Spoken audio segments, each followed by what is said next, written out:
Өтүп бара жаткан жуманын башында президент Садыр Жапаров экинчи мөөнөттөгү шайлоого катышаары белгилүү болду. Президенттин кадамын улай эле миллиондорду мойзогон министрликтер ачыкталды. Эсептөө палатасы бир катар министрликтерде каржылык тартип бузууларды аныктады. Жалал Абаддагы Курманбек стадиону жаңы технология менен реконструкцияланып, заманбап жайга айланса, жападан жалгыз көркөм сүрөт мектеби ушул тапта кейиштүү абалда турат. Курандын аяттарын сатирага айланткан куудулдар Тынар Курбаналиев менен Борончу Кудайбергенов коомчулуктан катуу талкуусуна кабылып, элден кечирим сурап аран кутулушту. Жума соңунда эки эл өкүлү мандатынан ажыратылып, алардын ордуна Элдар Абакиров менен Айсулуу Мамашева жогорку кеңешке депутат болуп келишти. Өтүп бара жаткан жумада мындан башка да кандай жаңылыктар жүз берди? Жума хроникасы кенен токтолсун.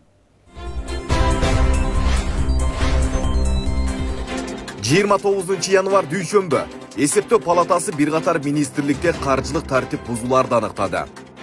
Жалал Абаддагы Курманбек стадиону жаңы технология менен реконструкцияланып, заманбап жайга айланат.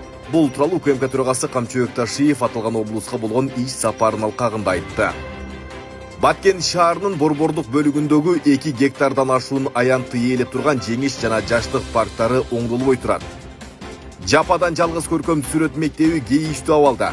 Жаш сүрөтчүлөр авариялык абалдагы жатак мектепте окууга мажбур. 30 январ шейшембе президент Садыр Жапаров экинчи мөөнөттөгү шайлоого катышат. Бул тууралуу маалыматты анын катчысы Асхат Алагөзов тастыктады. Жалпыга маалымдоо каражаттары жөнүндө мыйзам долбоорун парламент комитети жактырды. Эми айрым веб-сайттар, маалымат агенттиктери кайдан каржыланары ачыкталат. Уна мамлекеттик мекемесинде туруктуу коррупциялык схема аныкталып, бир катар кызматкерлери кармалды. Карылар балдар үйлөрүнө көзөмөл камералары орнотулууда. Министрликтин мындай кадамы улгайган жарандар менен балдардын коопсуздугун камсыздайт. 31 январ шаршембе өзгөчө кырдаалдар министрлиги өзгөчө техникалар менен камсыздалды. Техникаларды сатып алууга 35 миллион сом каражат бөлүнгөн. Эми кооперативдер элди алдай албайт. Анткени кыргызстандыктар үчүн үлүштүк катыш менен мамлекеттик ипотекалык компаниядан үй алууга шарт түзүлдү. Талашка түшкөн жер чыры келечек конушунун тургундары кала мэриясына жерди мыйзамдаштыруу талабы менен кайрылышты. Куран аяттарын сатирага айланткан куудулдар Тынар Курбаналиев менен Борончу Кудайбергенов коомчулуктан кечирим сурады.